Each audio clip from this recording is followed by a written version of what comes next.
Hey everybody, so I am still away from my house for a bit, and so I have to use this room.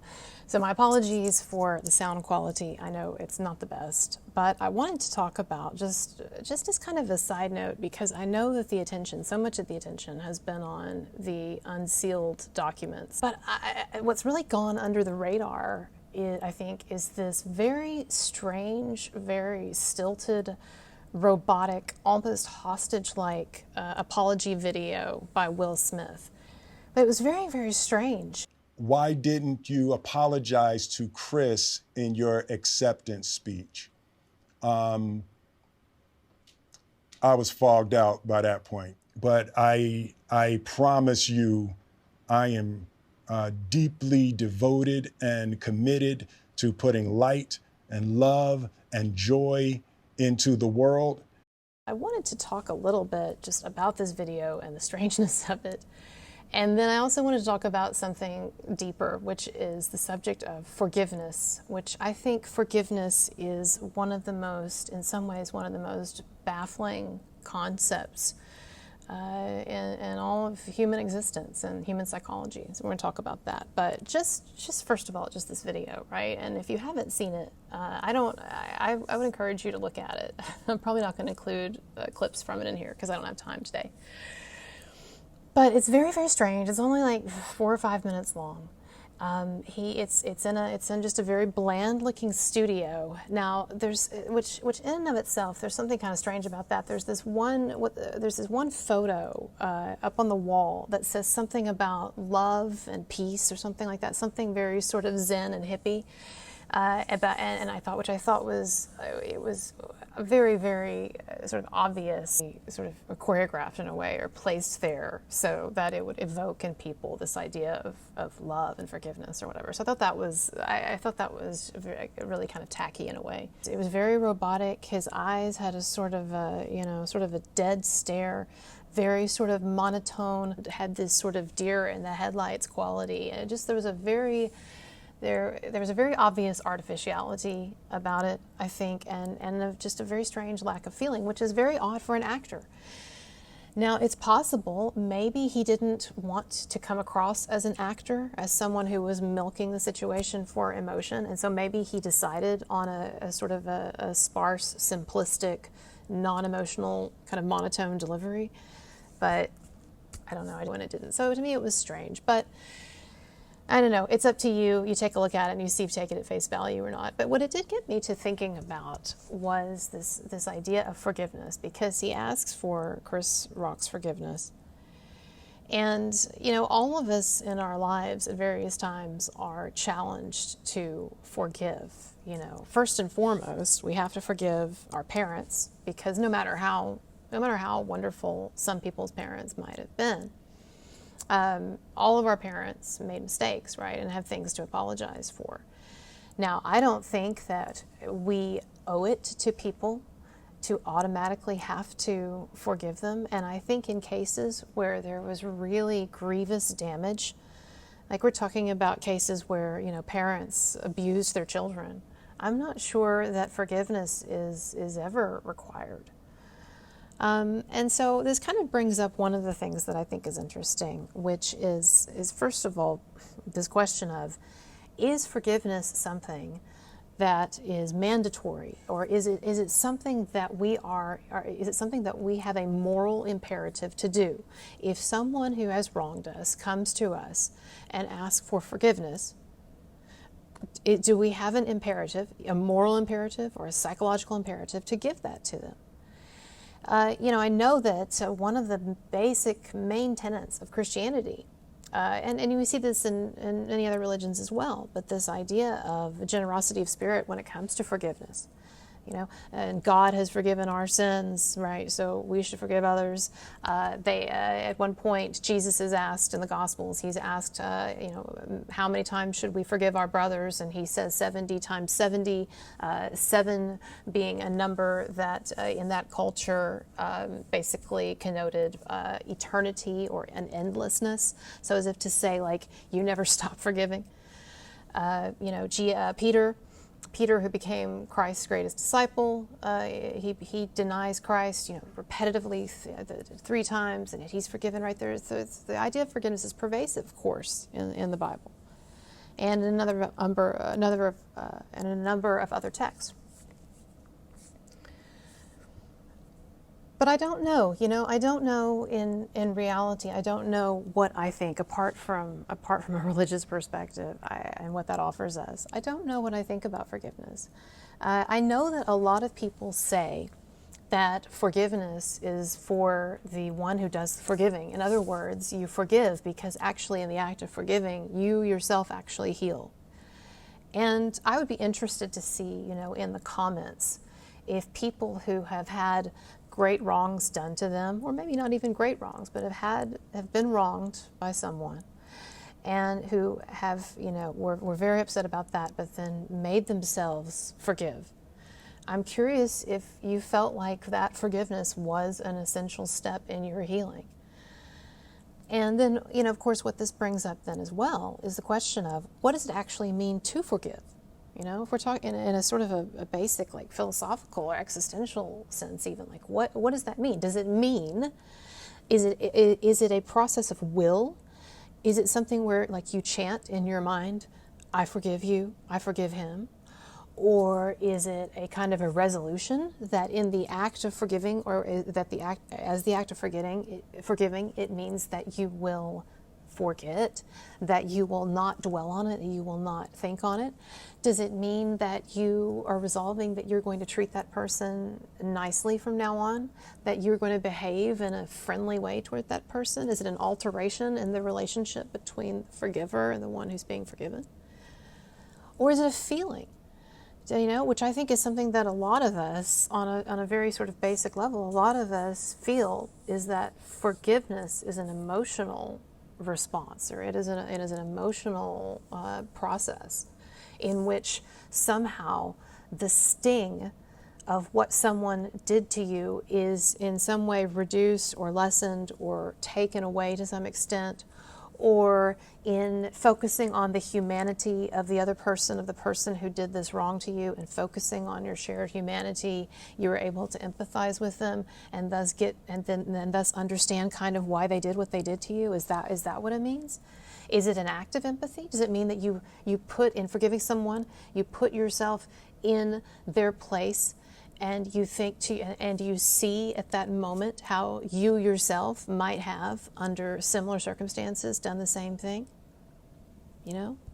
What is forgiveness? We slosh that word around so much, and I understand why, but we do, and we seem to view it as an essential aspect of healthy living, right? That if you were going to be a healthy human being, then what that means is that you will have to, for the rest of your life, you will have to again and again and again, in perpetuity, you will have to forgive people, because, to greater and lesser degrees, people will always, or often, or at times, let you down, right? And you also letting down others.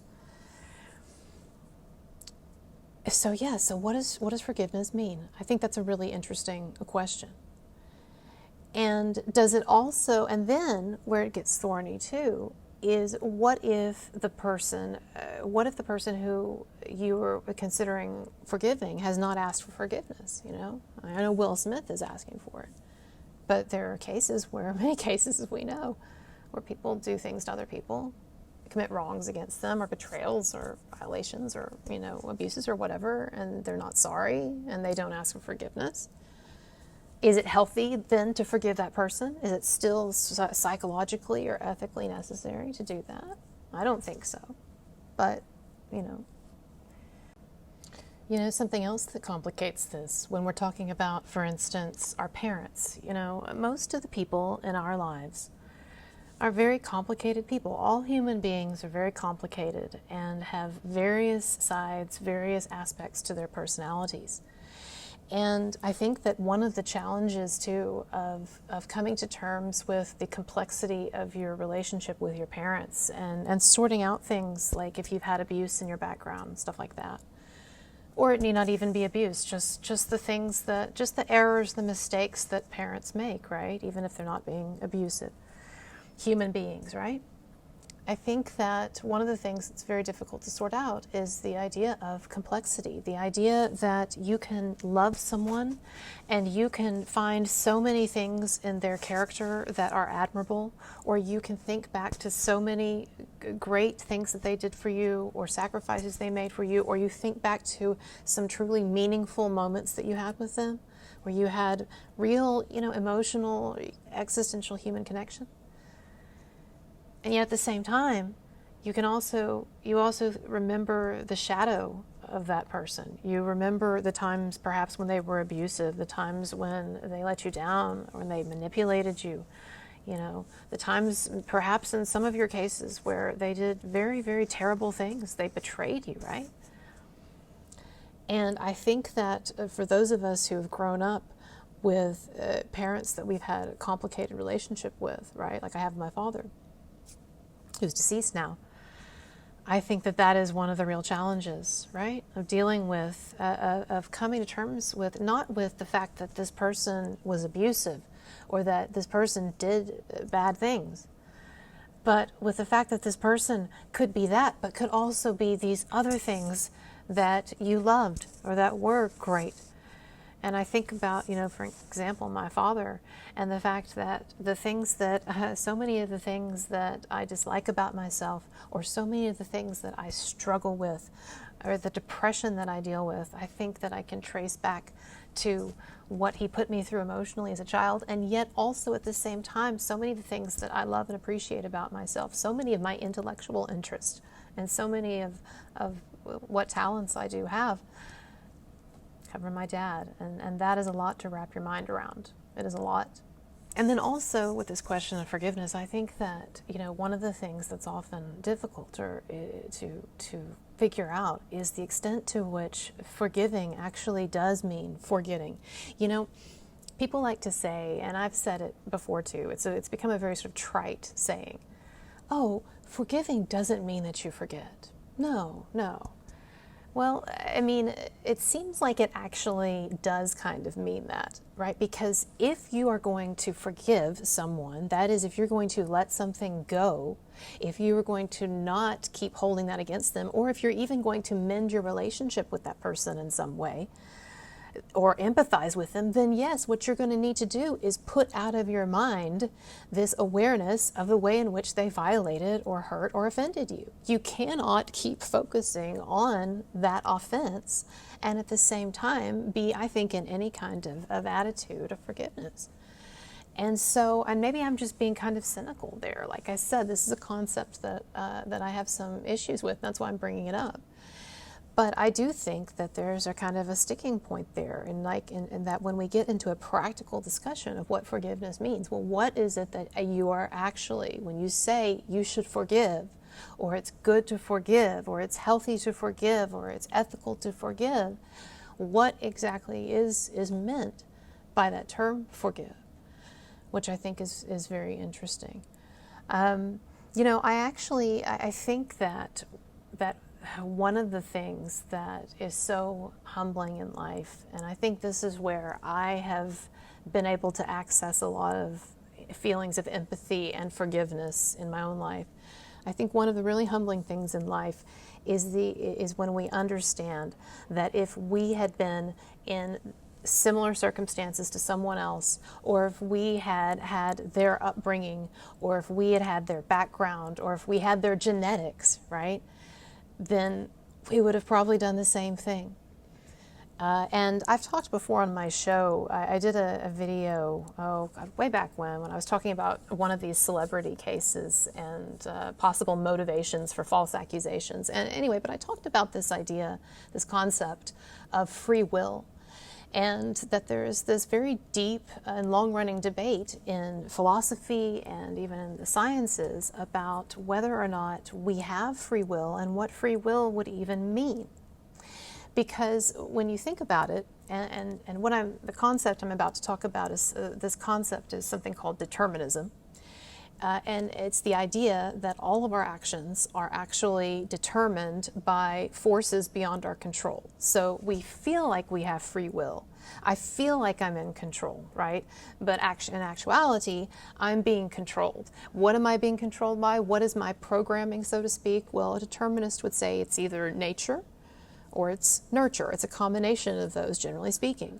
So who you are, the way you behave, your personality, the choices you make, all of that, it is a matter of your physical brain, your brain chemistry, brain composition, all of that, and then also, and your genetics on those things, and then also your upbringing, your parents, your culture, your background, the experiences you've had, right? And so a strict determinist will say that, in fact, all of our behavior is pre-programmed, that we're no different from, our pets. We look at our pets and we don't typically think about our pets as having free will, right? And a strict determinist would say we're not any different. Now, those who would say that we do have free will note that unlike our pets, we have very advanced powers of analysis and cognition. We're able to reason, we're able to think about consequences. We're able to say, if I do this, this will happen, so on and so forth. And so perhaps free will is simply the mechanism by which we weigh choices and options and outcomes and consequences and make decisions from that. So I don't know. But my point in thinking about this, getting back to forgiveness, is that it was once, and I know the number of you have had this experience, right? It's like with my parents, and in particular with my dad. Who I've said before was a narcissist and abusive in a number of ways, right? Emotionally, when I realized that had I been born in his situation, his dad beat him. Had I been born with, his genetics, his parents, his upbringing, what would have made me any different? And that is when you wrap your head around that, it is a really humbling and disquieting and actually sort of terrifying thought. Because we don't want to look at the bad guys or the villains in our lives and think about the fact that what separates them from us is just luck or destiny or something like that, right? So that's very interesting, and that's something that, it's like I'm really into existentialism, and I'm going to do a video at some point soon about some of my my favorite existential writers. But one of them, Hermann Hesse, he talks in, I believe the writing is of Steppenwolf. He talks in this writing, or he writes about this idea of someone going before a judge, a murderer going before the judge. So you've got this murderer. This guy, maybe he's gotten angry and killed his wife, like in the Shawshank Redemption or something. I don't know. Sorry if I just gave away that spoiler. But yeah, and so this murderer is brought up before this judge and has this story, in this narrative.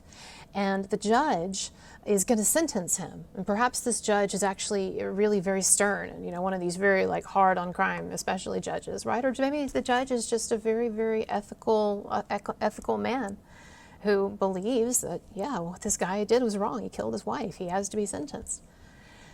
And so Hess, he says that the judge looks at this guy, this murderer, and he sees him as this murderer, and he's about to pass sentence on him, and then something weird and very unsettling happens. Hess says the man looks at him, at the judge, this upright, upstanding, ethical judge, looks at this murderer. And he sees, and not just sees, but he has this flash of recognition, of understanding, right? Where he recognizes his affinity with this murderer, and he recognizes that he, in that situation, he might have done the same thing. He too had within him the capacity to commit this murder. And Hess says he has this moment of recognition.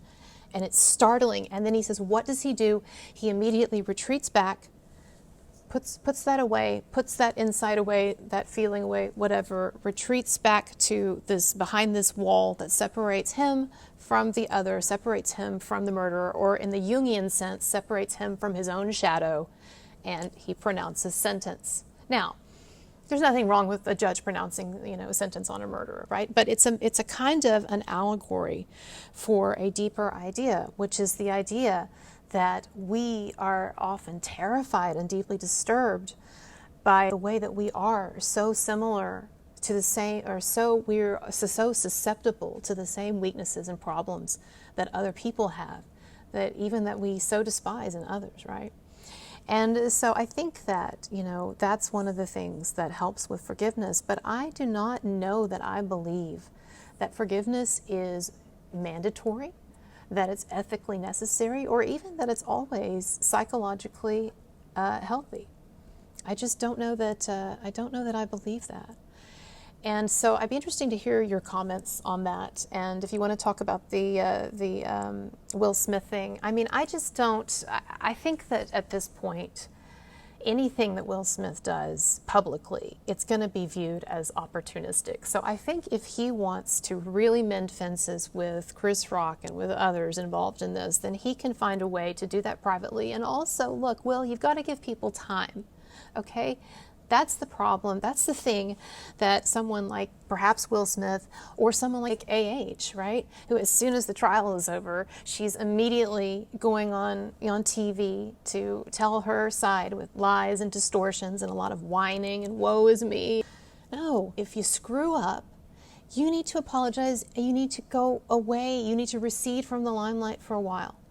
And so I just don't think that we all needed a public apology from Will Smith, even if it was well-intentioned. And I don't have any particular problem with him. And I think that generally, I think he's a nice guy, and I think he did have a bad moment. But I just think that apology, however it was intended, I don't think that it worked. And I think that he should go about things privately for now. And not everything has to be played out in public, Neither the offense, the punching, or the apology. All right. Okay, everybody, so as always, like and subscribe. I'm going to try to have a lot of material coming out. Support me on PayPal, Patreon, and all of that. The links are below. And I will see you later. Bye.